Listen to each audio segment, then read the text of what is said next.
So many pieces all back together now. What's your vision?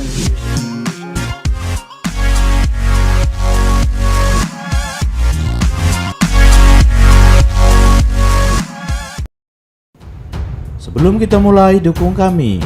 Kami bukan apa-apa tanpa kalian. Tujuan kami hanya menghibur. Persatuan kalian membuat kami terus berkarya. Untuk itu silakan subscribe dan tekan tombol lonceng, serta bagikan channel ini ke sahabat kalian. Terima kasih. Halo sahabat bagi-bagi, apa kabarnya? Kita ketemu lagi di acara yang paling spektakuler se-Indonesia. Sahabat bagi-bagi, semoga dalam keadaan sehat ya. Sahabat bagi-bagi, negara mana yang tidak membutuhkan militer? Pasti semua negara membutuhkan militer. Militer berperan penting dalam menjaga kedaulatan suatu bangsa. Militer kuat maka makin disegani bangsa itu. Bisa kita lihat Amerika, Rusia, dan China. Ialah negara yang memiliki kesatuan militer paling brutal saat ini. Kali ini bagi-bagi akan membandingkan kekuatan militer TNI kita dengan Korea Selatan. Korea Selatan juga tidak bisa dianggap remeh. Dalam alutsista perang, Korea Selatan masuk salah satu yang tercanggih. Terbukti mereka banyak mentransfer teknologi militer ke Indonesia. Oh iya sahabat bagi-bagi, sebelum kita lanjut, jangan lupa like dan subscribe dan bagi-bagi ke sahabat kalian ya. Sahabat bagi-bagi, langsung saja kita bahas 4 perbandingan TNI versus tentara Korea. Langsung aja kita masuk yang nomor 4. Nomor 4, rakyat Korea Selatan yang menyusut sedangkan Indonesia overdosis. Dilansir CNN Indonesia, di saat negara tetangganya, Korea Utara, terus menambah jumlah serdadu, militer Korea Selatan justru berencana mengurangi jumlah tentara. Mereka berniat memangkas 100.000 pasukan angkatan darat dalam 3 tahun ke depan. Karena jumlah penduduk lelaki di negara itu terus menyusut. Militer Korsel juga menuturkan jumlah korps angkatan darat akan berkurang dari saat ini 8 menjadi 6 korps pada tahun 2022. Divisi angkatan darat juga ikut berkurang, yakni dari 38 menjadi 33 pada 2025 mendatang. Kantor berita Yonhap menuturkan pengurangan personel dilakukan menyusul jumlah populasi, terutama pria usia produktif yang terus menyusut. Pemerintah Korsel saat ini masih terus berjuang meningkatkan angka kelahiran secara umum di negeri ginseng tersebut.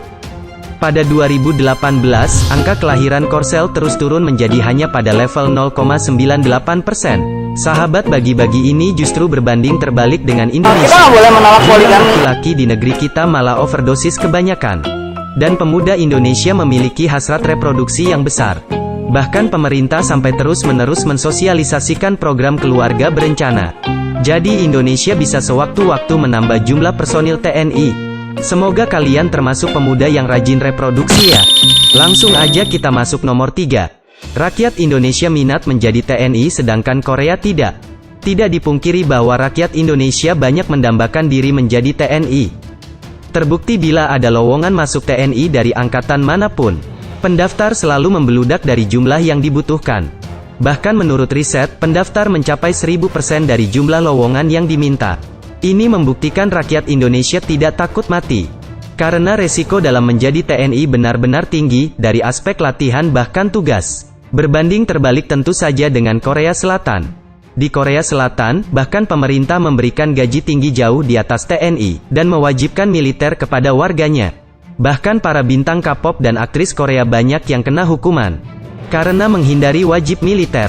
Seperti yang kita tahu, Korea terbelah menjadi 2 setelah merdeka dari Jepang tahun 1985, menjadi Korea Selatan dan Korea Utara.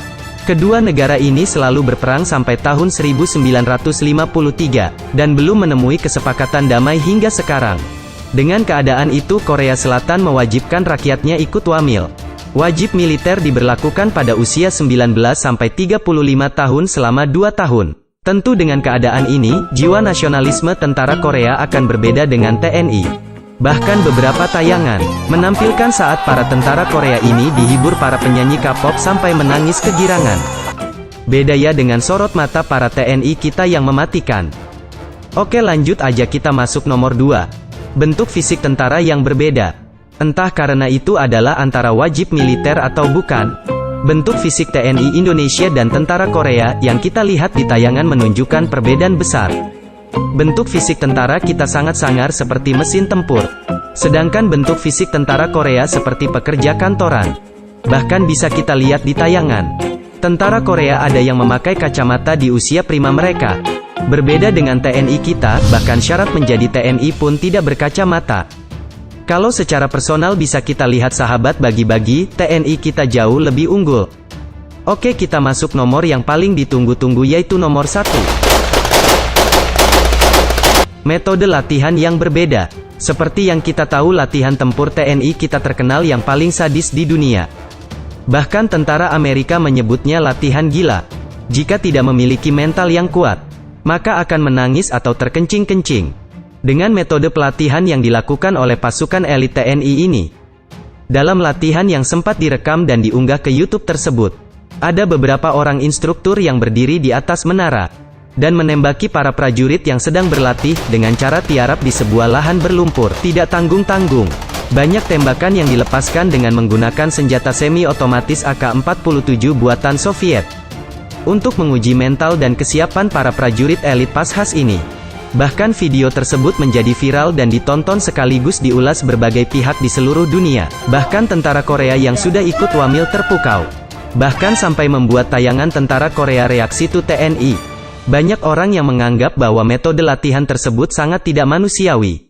Namun justru hal inilah yang membuat para prajurit elit Pashas memiliki ketangguhan dari sisi mental dan fisik dibandingkan dengan tentara-tentara dari negara lain. Latihan ini terbukti dengan latihan bersama antara Kopassus dan tentara elit Korea. Pada latihan, pasukan komando Korea Selatan mengundang decak kagum dunia. Pasukan ini berlatih di dalam sungai es yang membeku. Pasukan Batalion 707 tersebut juga melakukan latihan serangan di tengah hawa dingin. Ternyata komando pasukan khusus TNI Angkatan Darat rupanya rutin melakukan latihan dengan pasukan khusus Korea Selatan. Biasanya mereka berlatih bersama di Training Site 47 Gwangju, sebuah area latihan untuk latihan anti-teror dengan fasilitas sangat lengkap. Di sini ada sebuah pesawat Boeing 747, kereta api, bus, gedung perkantoran dan bank. Semuanya untuk latihan pembebasan sandera dan pertempuran jarak dekat. TNI merasa perlu mengirimkan prajurit Kopassus berlatih di Korea Selatan. Meski TNI jagoan perang hutan dan berasal dari daerah tropis, pasukan elit ini juga harus mampu bertempur di daerah bersalju dan wilayah ekstrim lainnya. Pada awalnya pasukan Kopassus yang datang sempat kedinginan saat tiba di Korea Selatan. Namun dalam beberapa hari, Kopassus segera bisa menyesuaikan diri karena gemblengan dan fisik yang kuat. Cuaca dingin tak lagi jadi halangan. Bahkan ketika ada latihan fisik berupa lomba lari menuju bukit dengan pasukan Korea, prajurit Kopassus bisa menang dan mencapai puncak lebih dulu. Hal ini membuktikan kemampuan Kopassus yang tinggi.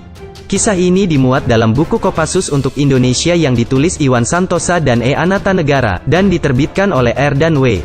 Salah satu latihan yang unik dan berbahaya bagi Kopassus adalah terjun di permukaan salju yang mengeras. Jika tidak ada salju, tanahnya merupakan tanah lunak sehingga ketika mengeras tertutup salju dan timbul retakan, dan permukaannya dengan pinggiran yang setajam pisau. Mendarat di permukaan seperti ini adalah hal baru untuk Kopassus, sehingga untuk menghindari salah mendarat mereka harus berhati-hati sambil memilih permukaan salju, kata Letkol IGP Denny Karya yang pernah mengikuti latihan di bawah 0 derajat Celcius ini. Walaupun baru pertama TNI kita bisa langsung menyesuaikan bentuk latihan, bahkan bisa mengalahkan tentara Korea Selatan yang sudah biasa dalam cuaca ekstrim.